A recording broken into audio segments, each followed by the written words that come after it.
God is a good God. Dieu est un bon Dieu.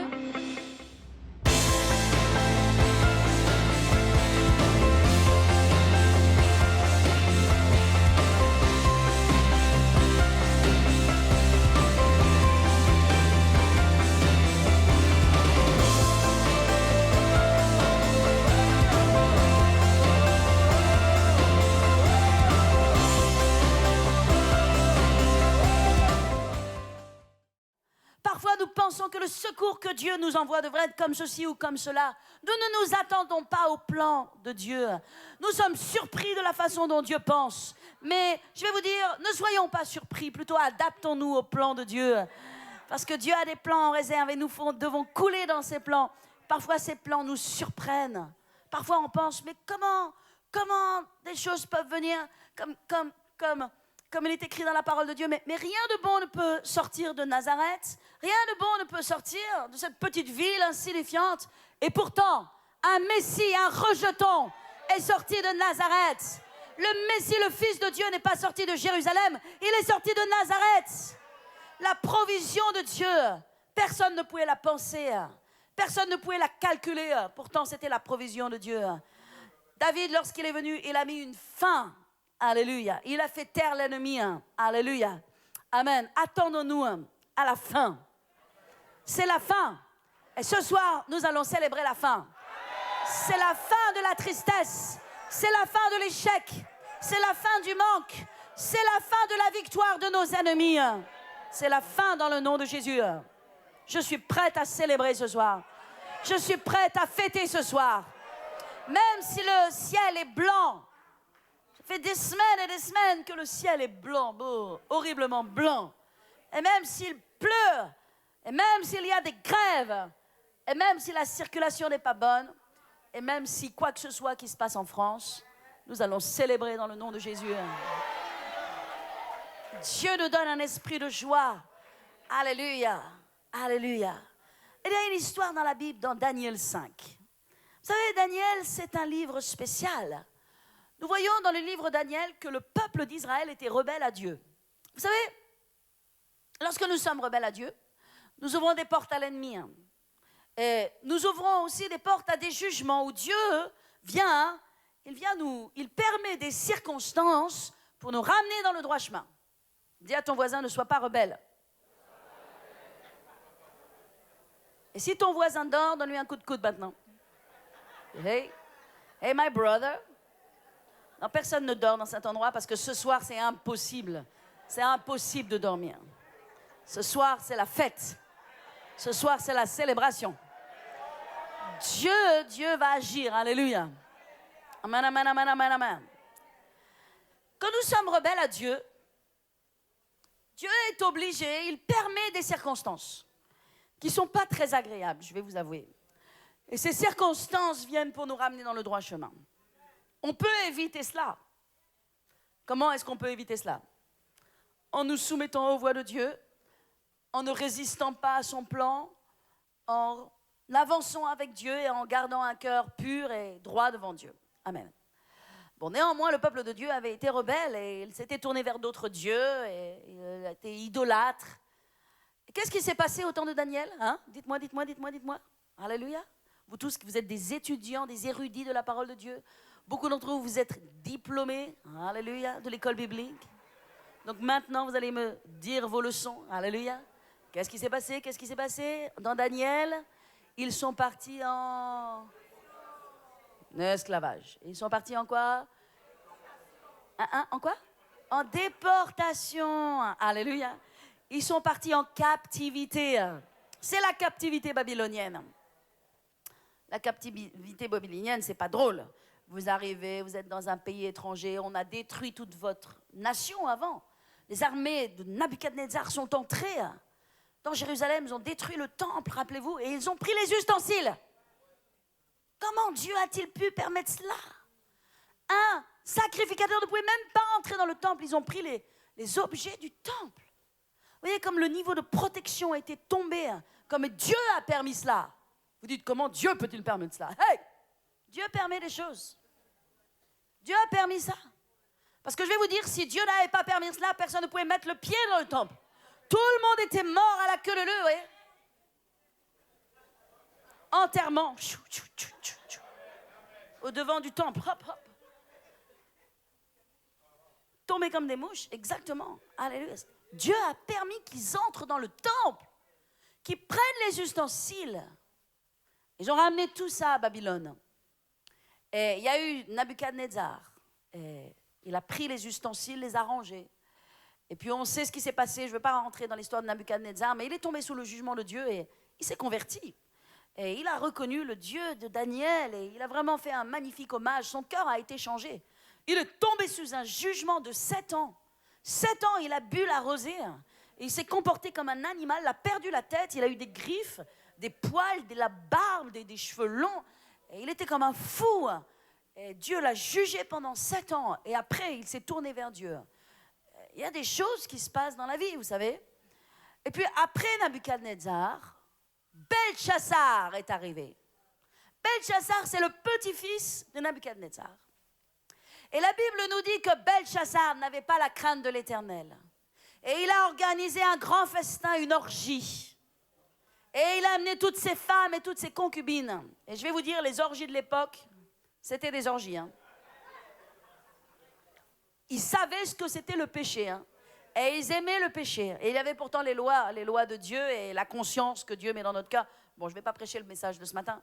Mais, alléluia, parce que tout le monde a une conscience. Même les païens ont une conscience. Et Dieu a mis dans le cœur de chacun la conscience de l'éternité. Donc, Belchassar, vous êtes avec moi? Daniel 5. Dis à ton voisin Daniel 5. Suis maintenant. Ok. Belchassar, il fait un festin. Et là, ils ont du vin, ils s'enivrent. Ils ont des relations sexuelles à tout va. Ce sont des orgies abominables. Et d'un seul coup, il pense qu'il a une idée brillante. Il dit, hey, les ustensiles du temple. Les ustensiles du temple de Jérusalem, amenons-les, buvons dedans.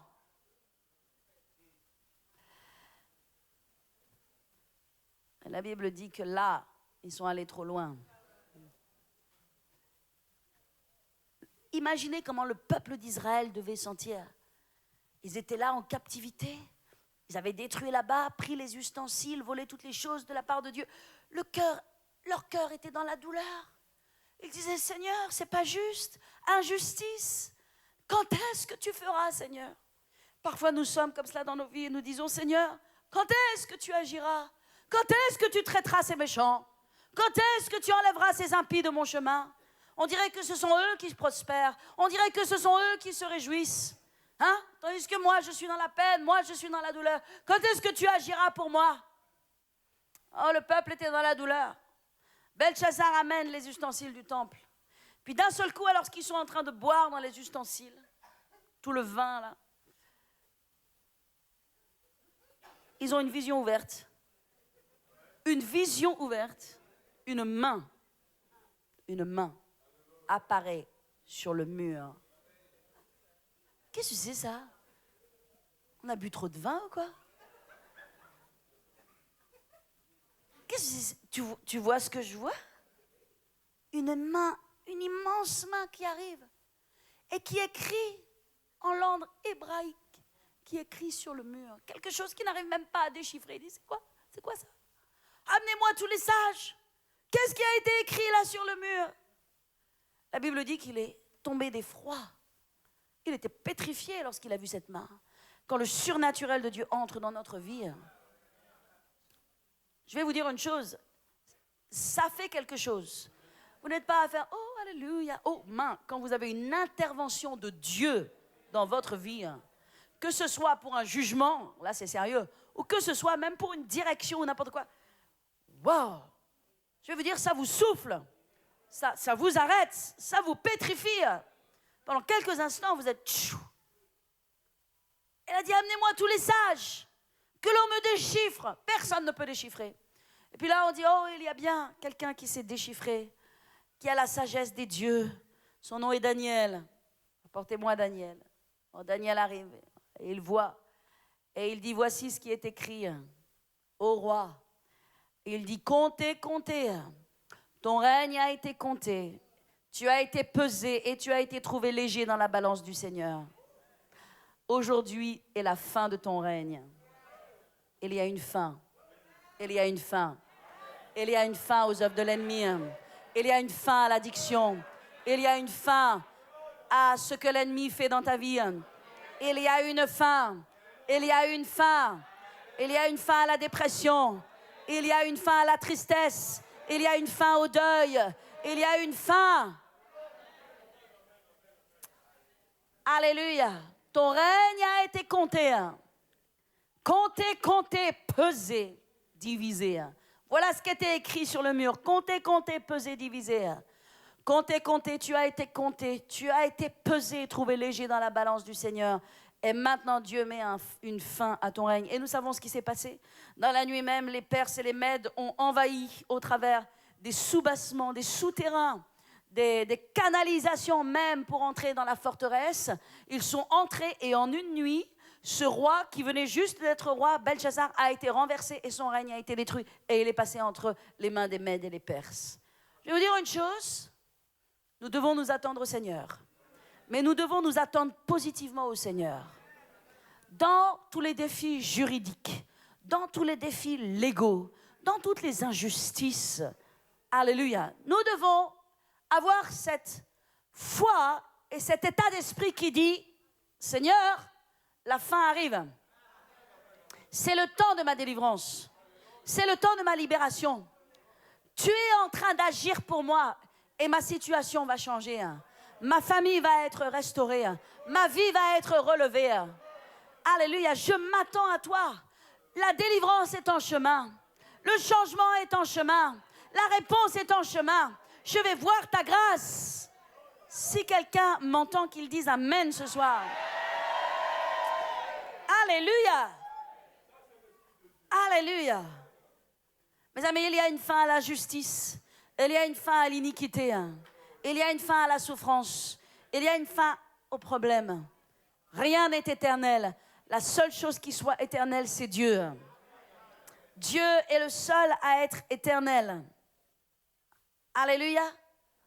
Amen. C'est pourquoi il est écrit dans Ésaïe 9. Regardez avec moi dans Ésaïe 9.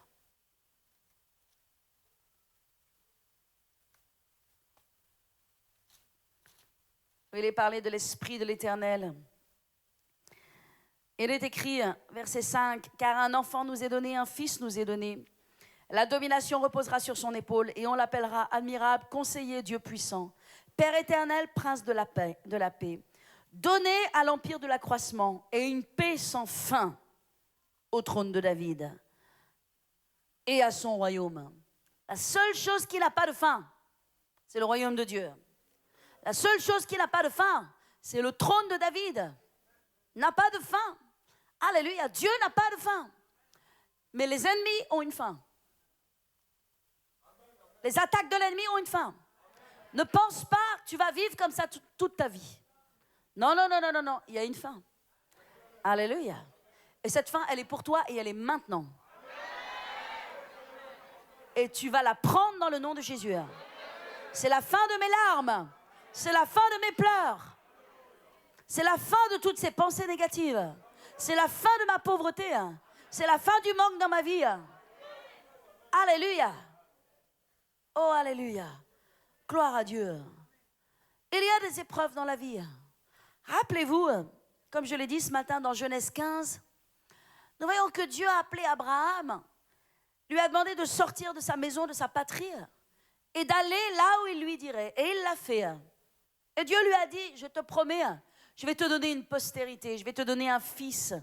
De ce fils va sortir une descendance. Et Dieu a fait quelque chose de magnifique. Peut-être on peut le voir ensemble dans Genèse 15. Tournez avec moi. C'est un moment très spécial. Je l'ai souvent lu. Et on voit comment Dieu nous avertit. Toutes les circonstances dans la vie ne sont pas faciles. J'aimerais vous dire que c'est toujours facile. Quand je vois la vie de mon mari, qui a été appelé à servir Dieu depuis jeune, il est passé par des moments difficiles. Certains d'entre vous, vous n'aimeriez pas passer par ces moments-là.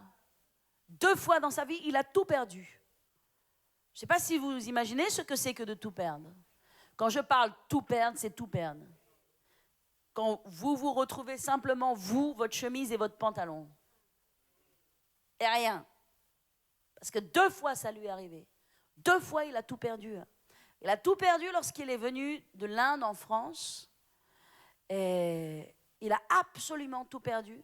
Il a perdu sa nationalité de son propre pays, puisqu'il avait une double nationalité et que le pays de l'Inde donc, lui a refusé sa nationalité indienne, là où il avait bâti une maison, et bâti un ministère, et bâti une vie, et où il travaillait à 24/24, et qu'il était à fond dans l'œuvre de Dieu, et qu'il était passionné, tout perdu.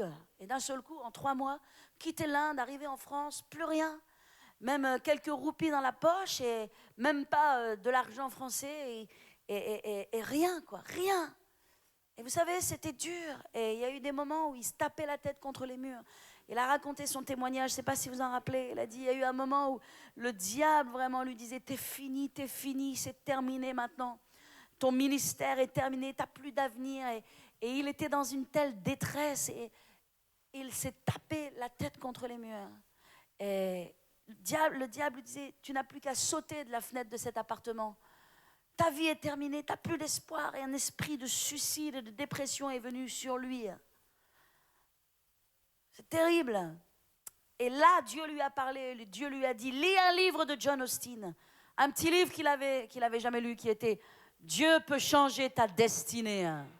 Et il a lu ce livre, et quand il a lu ce livre, c'est comme si on met de l'essence dans un réservoir de voiture qui est à sec, et vous remettez le contact, et boum. Et il est reparti comme une flèche, et l'église est née. Et l'église est née. Et puis, une autre fois, à un autre moment, grande, vraiment, destruction de l'ennemi. Il s'est littéralement retrouvé avec des dettes. Donc là, c'est quand vous avez moins que rien. Il y a des gens, ils n'ont rien, mais il y a ceux qui ont moins que rien. Quand vous avez des dettes, vous avez moins que rien. C'est pire. Donc il s'est retrouvé avec des dettes, et son pantalon et sa chemise encore, et plus rien. Et Dieu a rebâti.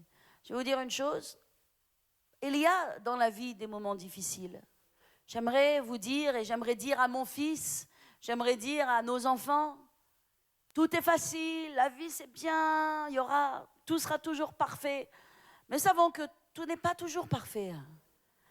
Le peuple d'Israël, Dieu parle dans Genèse 15. Et si vous êtes avec moi, vous allez voir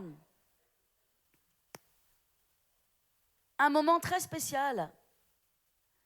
Au verset 7, l'Éternel lui dit encore, « Je suis l'Éternel qui t'a fait sortir d'Ur en Chaldée, pour te donner en possession ce pays. » Abraham répondit, « Seigneur Éternel, à quoi connaîtrai-je que je le posséderai ?» L'Éternel lui dit, « Prends une génisse de 3 ans. » Donc il lui demande de faire un sacrifice. Une chèvre de 3 ans, un bélier de 3 ans, une tourterelle, une jeune colombe. Et Abraham prit tous ces animaux, les coupa par le milieu et mit chaque morceau l'un vis-à-vis de l'autre, mais il ne partagea point les oiseaux. Les oiseaux de proie s'abattirent sur les cadavres et Abraham les chassa. Donc il a fait un sacrifice à l'Éternel. Et au coucher du soleil, un profond sommeil tomba sur Abraham. Et voici une frayeur, une grande obscurité vint l'assaillir. Et l'Éternel dit à Abraham, « Sache que tes descendants seront étrangers dans un pays qui ne sera point à eux. Ils y seront asservis et on les opprimera pendant 400 ans. Mais je jugerai la nation à laquelle ils seront asservis et ils sortiront ensuite avec de grandes richesses.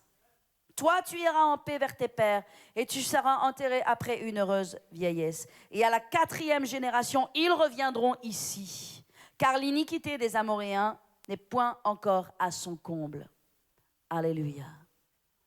Nous voyons qu'Abraham a posé des questions à Dieu à propos de son avenir, de qu'est-ce qui allait se passer. Et Dieu lui a donné cette magnifique révélation.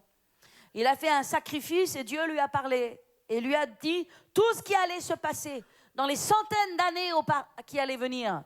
Dieu savait ce par quoi les enfants d'Israël allaient passer. Ça allait être des moments difficiles. Ils savaient qu'ils allaient, n'est-ce pas, au travers de Joseph, aller dans ce pays de Goshen, aller dans ce pays riche, Là, ils allaient avoir la faveur de Pharaon. Tout cela a été extraordinairement orchestré par Dieu. Dieu a donné des rêves, Dieu a donné des songes, Dieu a parlé au roi. Vraiment, nous voyons la destinée et la destination de Dieu au travers de la vie de Joseph. C'est magnifique. Mais vous savez, c'est aussi au travers de notre vie. Votre vie, c'est une destinée. Vous êtes dans une destinée. Dieu ne vous parle pas tous les 4 matins, c'est vrai. Mais néanmoins, vous êtes dans un chemin divin. Vous êtes sur un chemin divin. Vous êtes sur le chemin de Dieu. Alléluia. Ne vous écartez pas de ce chemin. Restez sur ce chemin. Dieu a une destinée divine dans ce chemin. Dieu savait qu'ils allaient être là en Égypte et que ça allait être extraordinaire et qu'ils allaient vraiment prospérer. Et c'est là que vraiment toute la tribu d'Israël est devenue vraiment un peuple tellement nombreux que lorsque les pharaons se sont succédés, ils ont dit ce peuple, il est trop puissant. Il est trop riche, il est trop prospère, il est trop magnifique, trop intelligent. L'Esprit de Dieu est sur lui, il faut les oppresser parce qu'ils vont nous manger. Parce qu'ils vont nous dévorer. Et c'est là que les pharaons se sont succédés et qu'ils ont été réduits en esclavage. 400 ans. Est-ce qu'on peut imaginer 400 ans? Mais je vais vous dire une chose, 400 ans semble une éternité. Il y a des circonstances, elles ont l'air tellement longues. On dit, Seigneur, mais où es-tu? Mais que fais-tu? C'est aujourd'hui que je veux la délivrance. C'est aujourd'hui que je veux que tu agisses. Mais je vais vous dire, quand Dieu n'agit pas, c'est qu'il a une meilleure fin.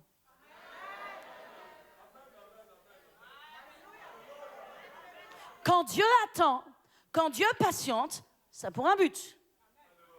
C'est pour un but. 400 ans. Je ne pense pas qu'ils aient crié véritablement 400 ans, mais c'est sûr qu'ils ont crié, parce qu'ils ont été 400 ans en esclavage, mais au bout d'un certain temps, ils se sont mis à crier à Dieu. Et Dieu a envoyé un homme. En son temps, Dieu avait un but, et au bout de 400 ans, il a ébranlé absolument l'Égypte. Mais la chose qui est extraordinaire, c'est lorsqu'ils sont sortis d'Égypte, ils ont dépouillé l'Égypte. Ils ne sont pas sortis les mains vides. Ils sont sortis avec toutes les richesses de l'Égypte. Et ça, c'était prophétisé depuis Abraham. Quand ils sortiront avec des richesses. Parfois vous dites, mais Seigneur, mais quand? Mais jusqu'à quand? Mais quand? Quand est-ce que tu vas agir? Quand est-ce que tu vas me libérer? Dieu a un temps. Mais dans le temps où lui, il agit, ce sera grand, ce sera puissant, ce sera riche, ce sera prospère. Parce que c'est la façon d'agir de Dieu. Alléluia. Il est écrit, mais je jugerai la nation à laquelle ils seront asservis et ils sortiront ensuite avec de grandes richesses. Le plan de Dieu, c'est qu'au temps de Dieu, ils sortent. Le plan de Dieu n'était pas qu'ils terminent en esclavage, mais qu'ils sortent. Mais ils devaient sortir avec toutes les richesses de l'Égypte. Et l'Égypte devait être détruite. Alléluia. Mes amis, ça c'est le temps de Dieu. Il y a un temps. Job est passé par des épreuves. Job a pensé qu'il n'en finirait jamais. Alléluia. Sa situation a été terrible et désespérée. Mais au bout de 9 mois, on ne sait pas ce qui s'est passé. On ne sait pas comment c'est passé. Mais au bout de 9 mois, il était libéré. Il était libéré de toute cette épreuve terrible par laquelle il est passé. Et la Bible dit que Dieu lui a donné le double. Il lui a donné le double de ce qu'il avait avant. Ça veut dire qu'il est sorti mieux qu'il n'est rentré. Peut-être aujourd'hui vous entrez dans une épreuve. Peut-être aujourd'hui on vous annonce une mauvaise nouvelle. Peut-être aujourd'hui on vous annonce une mauvaise saison dans votre vie. Mais je vais vous dire ce soir, vous allez avoir la foi que vous allez en sortir meilleur, plus grand, plus fort, plus prospère, plus béni. Plus et plus et plus que quand vous y êtes entré. La fin de la dernière maison sera plus grande et plus glorieuse que la première maison. Ta fin, la fin de ton histoire sera meilleure que ton commencement. La Bible dit en toute chose, considérez la fin. Ce n'est pas le début, mais c'est la fin. Dieu a une fin glorieuse. Dieu a une fin pour tes épreuves. Dieu a dit qu'il allait avoir une fin. Dieu te dit il va y avoir une fin. Et la fin sera plus grande. Ce n'est pas une fin dans l'échec, c'est une fin dans la gloire. C'est une fin dans la victoire. C'est une fin, alléluia, dans laquelle Dieu va se glorifier. Alléluia. Louez le Seigneur pour cela.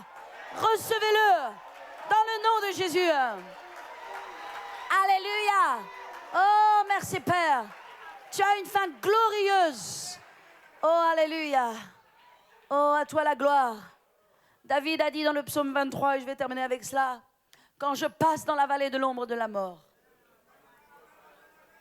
Oh, quand je passe dans la vallée de l'ombre de la mort, je passe dans cette vallée.